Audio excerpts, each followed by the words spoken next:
শেখ হাসিনার মতো দুর্ধর্ষ অত্যাচারী কোথাও খুঁজে পাওয়া যাবে না।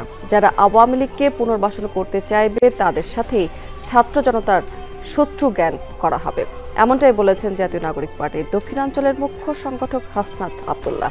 সন্ধ্যায় ব্রাহ্মণবাড়িয়ায় কসবা মহিলা কলেজে আয়োজিত দলীয় ইফতার মাহফিলে এসব কথা বলেছেন তিনি। হাসনাত আব্দুল্লাহ এই সময় আরও বলেছেন যে কোনো ইনস্টিটিউটের প্রতি তাদের নেগেটিভ দৃষ্টিভঙ্গি নেই। এই সময় সেনাবাহিনীকে জনগণের বিরুদ্ধে কখনোই অবস্থান না নেয়ার আহ্বান জানিয়েছেন তিনি।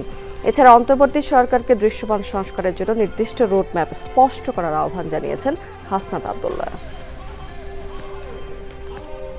যারা ফ্যাসিস্ট আওয়ামী লীগকে কোনোভাবে পুনর্বাসন করতে চাইবে, যারা ভালো আওয়ামী লীগ এবং খারাপ আওয়ামী লীগের যে বয়ান এখন মার্কেটে আনতে চাচ্ছেন, আমাদের শত্রু জ্ঞান আমরা তাকেই করব যারা আওয়ামী লীগকে বন্ধু জ্ঞান করবে।